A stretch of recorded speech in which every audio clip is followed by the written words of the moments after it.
1,00,000 కోట్లతో కట్టిన ప్రాజెక్ట్ 3 ఏళ్లలోనే కూలిపోయింది. నిధులు ఎవరి జోబుల్లోకి వెళ్లాయంటూ సీఎం రేవంత్ ప్రశ్నించారు. ఆ వ్యాఖ్యలకు కౌంటర్ ఇచ్చారు మాజీ మంత్రి హరీష్ రావు. నేను ముఖ్యమంత్రిగా పదవి చేపట్టిన తర్వాత లెక్కలేస్తే 1,02,000 కోట్ల రూపాయలు కాళేశ్వరం ప్రాజెక్టులో కాంట్రాక్టర్లకు బిల్లులు చెల్లించను. 50,000 ఎకరాలకు నీళ్లు ఇవ్వని కాళేశ్వరానికి 1,02,000 కోట్ల రూపాయలు ఇప్పటికే కాంట్రాక్టర్లకు బిల్లులు చెల్లించను. ఈ భూ ప్రపంచం మీదనే కట్టిన ప్రాజెక్టు 3 ఏళ్ల కుప్పగులిన ప్రాజెక్టు చూపించాలి ప్రపంచ చిత్రపటం మీద అంటే అది కేవలం కాళేశ్వరం, మేడిగడ్డ, అన్నారం, సుందిళ్ళ ప్రాజెక్టులు అని చెప్పక తప్పదు. 3 ఏళ్లలో కూలడము ఇది ప్రపంచంలో వింత అంటున్నావు. నీదైతే కట్టకముందే కూలింది కదా.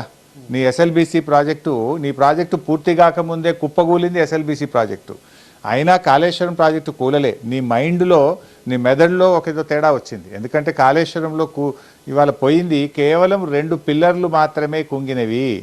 నేను సూటిగా అడుగుతున్నా రేవంత్ రెడ్డిని, ఇలా కాళేశ్వరం ప్రాజెక్టే పోయిందని మాట్లాడే నువ్వు మల్లన్న సాగర్ నుంచి హైదరాబాద్కు 20 టీఎంసీల నీళ్లు తెస్తానని టెండర్లు పిలిచినావు కదా. కాళేశ్వరం కుప్పగూలిపోతే మరి 20 టీఎంసీల నీళ్లు హైదరాబాద్కి ఎడికెళ్ళి తెస్తున్నావు? నువ్వు నీళ్లు తెచ్చేది కాళేశ్వరం ప్రాజెక్టులో అంతర్భాగమే కదా. అంటే కేవలం చిల్లర మల్లర రాజకీయాల కోసం రేవంత్ రెడ్డి మాట్లాడుతున్నాడు. ఆనాటికే ప్రారంభమైన ప్రాజెక్టులు, జలయజ్ఞంలో భాగంగా ప్రారంభమైన ప్రాజెక్టులు తెలంగాణ రాష్ట్రం వచ్చిన 10 సంవత్సరాలలో ఏది పూర్తి కాలేదు. ఈనాటికి ఆ ప్రాజెక్టులు వాయిదాలు పడుతూనే వస్తున్నాయి.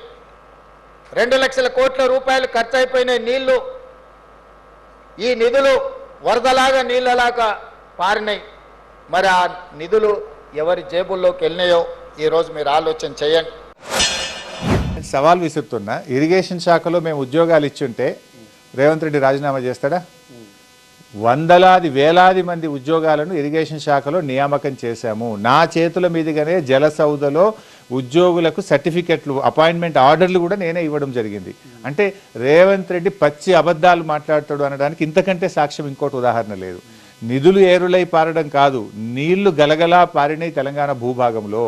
నేను ఇందాక చెప్పినట్టు 50 లక్షల ఎకరాలకు తెలంగాణ ప్రభుత్వం నీళ్లు అందించింది.